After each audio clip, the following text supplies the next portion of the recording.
Champ, I'm sure you would have liked to get a finish in there. Obviously, everybody does, but a title defense is a title defense. So give us the feel. After 5 rounds, how'd you feel about your performance tonight? I felt good. Just kind of dealing with all the circumstances that I had to deal with this whole week. I think in the last 3 days, I slept maybe 10 hours, if that. And then, of course, dealing with the heat. And then, of course, having the weight cut and things like that. It was a very, very challenging week for me mentally. Like, I can't even tell you guys what the last 24 hours was like mentally. And then, of course, with a guy, with a dog like George Masvidal, it was very challenging. But, you know, these are what champions are made of. You have to rise to the occasion and take care of business, and that's what I did tonight. Were there moments, you know, before the fight was made or as it was being made that you thought, this isn't worth it? You know, like, I'm a totally different guy. I mean, did you ever think, let's just not fight this weekend?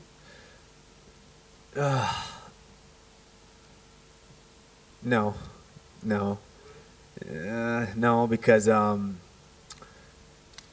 this is the first time I spent 2 months away from my daughter, and that's tough for me because I love my daughter. That's pretty much one of the only things that I do when I'm back home in Florida. Is I'm in my house, play with my daughter, watch her gymnastics, watch her jiu-jitsu, and go to train. And being away for 2 months, and it messed with me mentally. And then, of course, you have to deal with the new system, you know, with the new coach, just kind of getting used to that new place, a new atmosphere.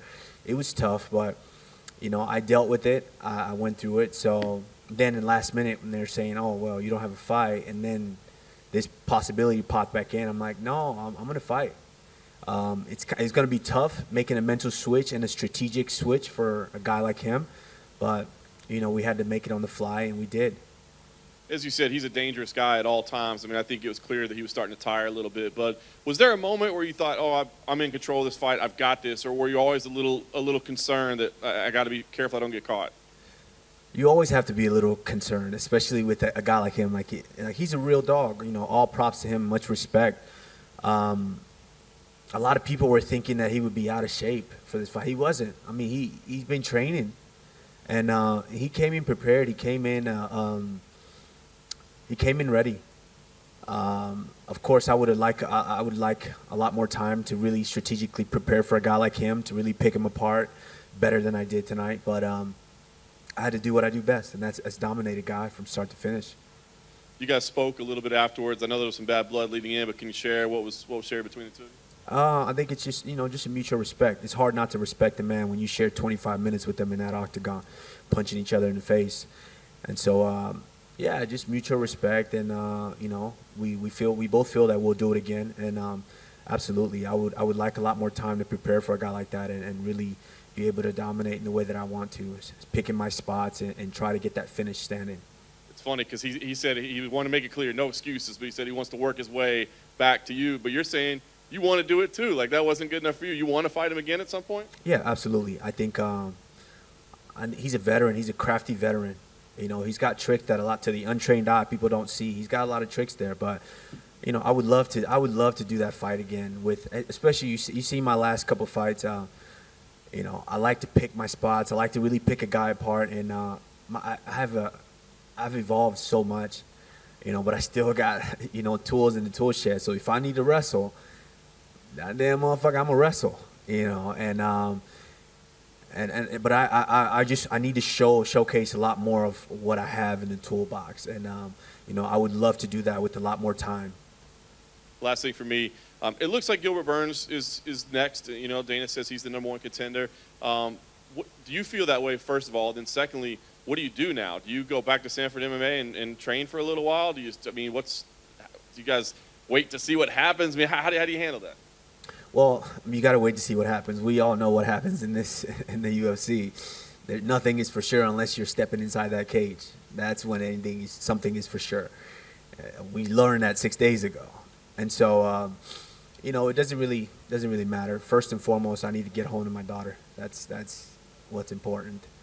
I need to sit on my couch, eat some Thai food, and watch some Netflix with her, and then watch a couple of gymnastics training and a couple of jiu-jitsu practices, and then we'll start thinking about fighting somebody again. I mean, that's the one thing in this division. There's no shortage of contenders. Leon Edwards is there. I mean, the guy's been tearing it up. Gilbert had an amazing year. He's there.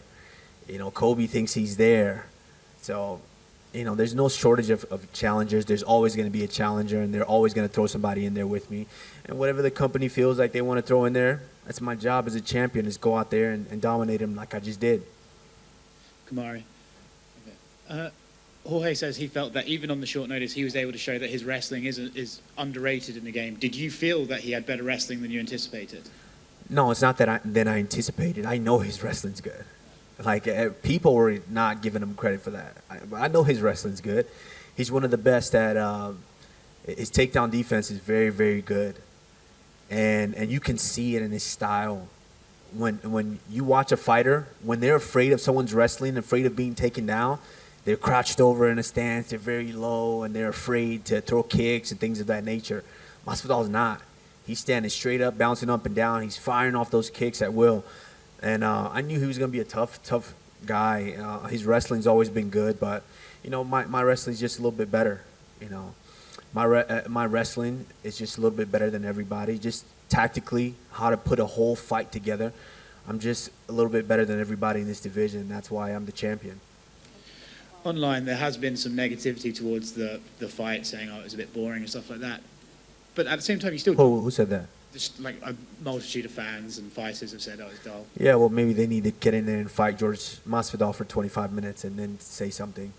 Well, I was going to say, because at the end of the day, you still had a dominant performance. You got 50-45 on 2 of the scorecards. So do you think that people need to start appreciating that domination, okay, so you're not knocking him out, but it should still be respected? Well, that's the thing is there was a time where people started hating Floyd Mayweather because he was so dominant. And Floyd, his defense was so good, and he was just so good at what he did. We can agree on that. He was so good at what he did to where everyone's like, oh, that's boring. He's not just fighting because people want to see a bar fight. We're risking our lives in there. And we've trained. What was the point of training each and every day and then going there and just slugging around and taking punches? You train to be able to make someone miss, to be able to control them in a certain way. That's what training is for. So you're not in there just taking punishment at will. And I do that better than anybody. And so whoever is saying that, they can say whatever they want. But I went out there, I kept working. I worked for 25 minutes. Even when we were up against the cage standing, I worked for 25 minutes. I gave him opportunities to where he could have got off the cage. But, he was there, he was content staying there, and I kept working. And so whoever's saying that, they can say whatever they want. But come share the octagon with George Masvidal for 25 minutes, and let's see what you're going to say. He said back here that when he was in the cage with you, he said, we don't need the bad blood to promote the next fight. We don't need to do that. We don't need to teach the younger fighters that that's what they have to do to get money and promote fights. Do you agree with him? Absolutely, and that's what I was saying. Leading up, I talked a little bit about this. I felt that like he turned into. I think that was a statement I made, that he had turned into something that he never wanted to be. And what I meant by that is that, the whole trash talk and all of this, George Masvidal was, the reason he had my respect is because he's a martial artist. And that's the first thing you're taught in martial arts is respect. And that's all I want to do. I want to come in here and I want to compete. And I think he wants to do the same as well. So, it's a mutual respect thing there. When you share the octagon with someone for 25 minutes, it's hard not to have that mutual respect. And I think we're both martial artists and we both share that. Last one from me. You want to fight him again. He wants to fight you again. You're the champion. If you could pick the next fight for Jorge Masvidal, who should he fight next to start getting back towards you? He's a tough guy. I don't think he lost any fans tonight.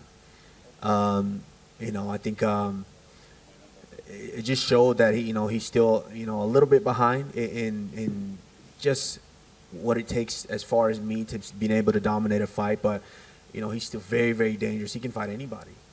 He can fight. Of course, I think a lot of people want to see him fight the guy that I fought last, Kobe. I think a lot of people would be interested in watching that match. I know I would. And so it doesn't matter. I sit at the top, and whoever they throw at me, I'll go out there and defend against. But, he has options.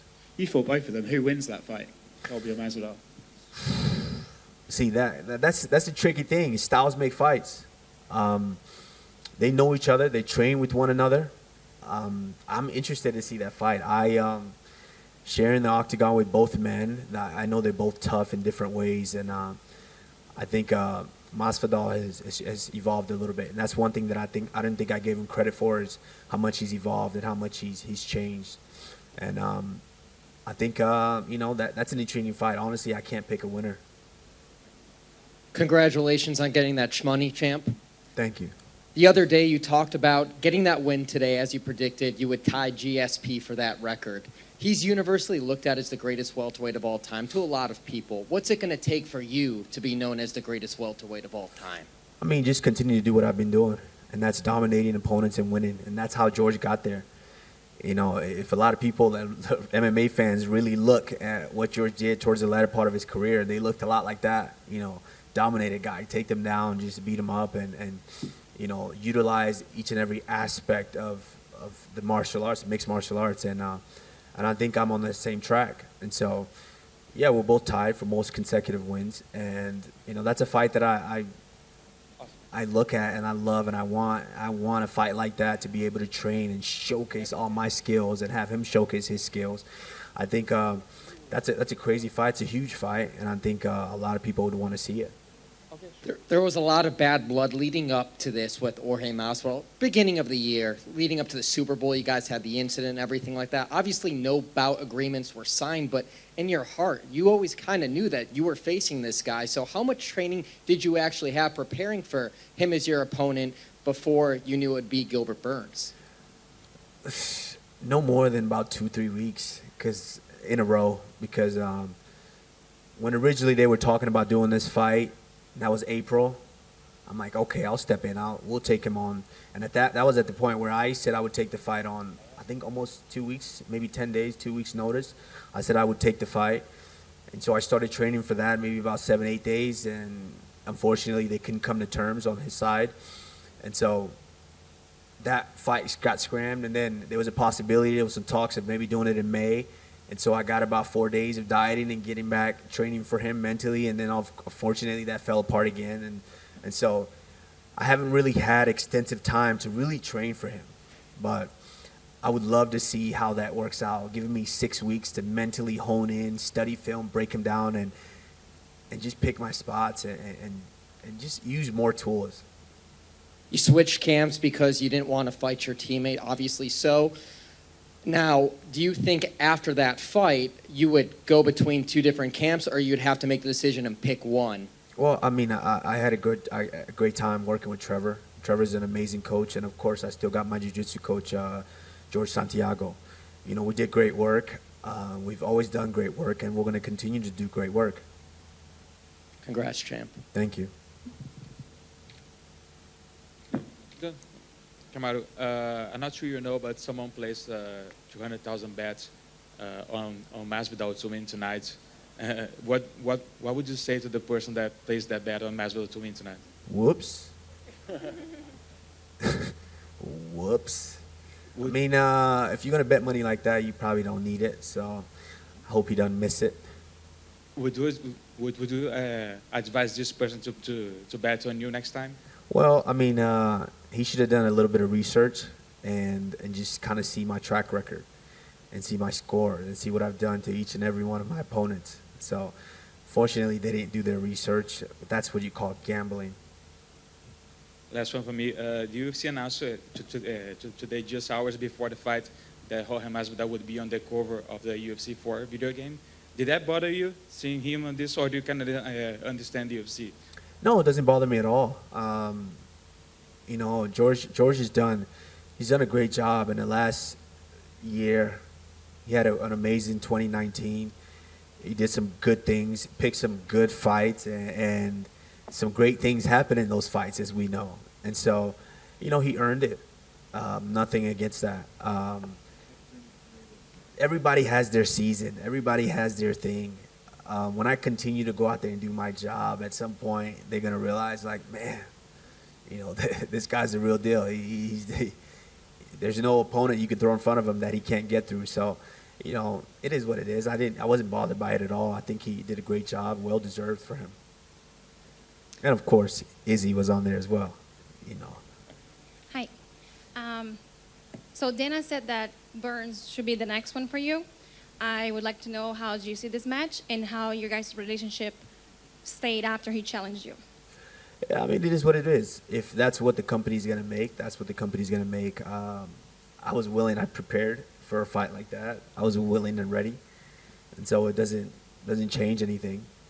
If that's the next fight, then, you know, once I get healed up and I'm able to get back in there, then I'll get back in there. But, you know, that's the one thing in this division. There's no shortage of contenders. There's dogs all sitting outside wanting what I have. So I have to just continue to train, get better, and go out there and take them all out one at a time. Just a follow-up question. Do you see yourself training with Burns again? Well, I mean, we'll see. Never say never. That's a motto that I live by. Never say never. Thank you. Kamaru, just a few thoughts on your side, just about your time here in general. Abu Dhabi, the culture, hospitality. How have you enjoyed your time here so far? Yes, I love Abu Dhabi. I love the UAE. Like, you guys all know, I'm an African boy, and I love it here. I wanted to fight this. I would have loved for this to be maybe in the winter, and so I could really actually enjoy, you know, the whole facilities and the whole what's going on in this whole country, this whole region. And of course, this pandemic, it crushed a lot of different things. I mean, look at everyone. Look at the space between everyone in here. You know, that kind of takes away from everything, and it took away from it tonight. I would like to come back. I've been here before, and I enjoyed it a little bit. I would love to come back. I was actually going to plan a vacation here until the pandemic hit. I would love to come back and really enjoy the whole UAE. That's it. Thank you, guys.